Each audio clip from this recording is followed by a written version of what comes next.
Avez-vous déjà entendu parler d'une nuit si puissante qu'elle peut changer le destin de celui qui sait écouter?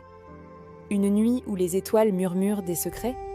On l'appelle la nuit du destin. Bienvenue dans ma boîte à secrets. Regardez ce petit fennec, c'est Samy. Il attend la nuit du destin, croyant qu'elle lui apportera toutes les richesses du monde. Aujourd'hui, nous allons découvrir qu'un simple objet de fer peut avoir plus de valeur qu'une montagne d'or, si l'on possède la sagesse pour le comprendre.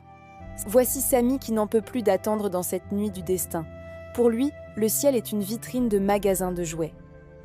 Il dessine dans le sable une liste interminable de souhaits. Il dit à son amie Zora la chouette: « Vite Zora, regarde cette étoile filante dans le ciel. Je veux qu'elle transforme le sable en pépites d'or. Je veux être le fennec le plus riche du désert. » Et la sage Zora lui répondit: « Samy, si le sable devenait de l'or, pourrais-tu encore y creuser ton terrier? La richesse n'est pas toujours là où l'on regarde. » Zora souffle sur une poussière d'étoiles tombant du ciel. Un mirage de palais apparaît. Samy court vers lui, mais ses pattes ne touchent que du vent et le palais s'évapore. Et la chouette explique à Samy: « Ce que l'on possède avec les mains peut s'envoler, mais ce que l'on comprend avec le cœur reste à jamais. » Mais Samy n'a pas encore compris. Soudain, une lueur dorée apparaît derrière une dune. Samy pense au fond de lui que c'est un signal. Mon vœu va être exaucé. Samy court vers la lumière, mais un gémissement l'arrête sur son chemin.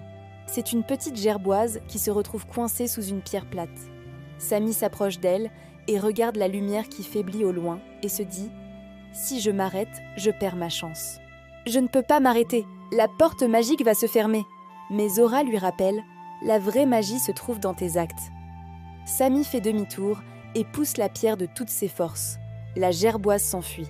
Sous la pierre, il découvre une vieille clé en fer.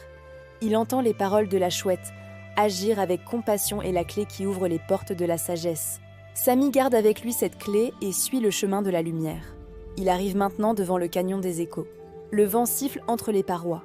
Samy entend des voix qui ressemblent à la sienne. « Tu t'es trompé, cette clé ne sert à rien. » Il se souvient des paroles de Zora. Il ferme les yeux, serre la clé contre lui et respire profondément. Les voix s'éteignent. Soudain, Samy arrive devant un arbre magique. C'est l'arbre millénaire aux feuilles de parchemin. Il y découvre une ouverture dans le tronc qui correspond exactement à la forme de sa clé. Il l'insère donc dans le tronc. Et surprise, un coffre s'ouvre. À l'intérieur, pas d'or, juste un miroir d'eau calme. Samy dit: « Je vois mon reflet, mais je n'ai plus l'air d'avoir peur, je me sens grand. » C'est parce que tu as acquis le plus grand des pouvoirs, la sagesse de voir qui tu es vraiment. Ce trésor, personne ne pourra te le voler, lui dit Zora la chouette. L'aube se lève, illuminant le désert de couleurs orangées. Samy est en paix.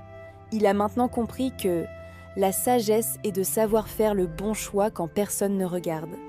Et vous, auriez-vous ramassé la clé de fer? Dites-le moi en commentaire. Et n'oubliez pas de vous abonner pour ne rater aucune de mes histoires.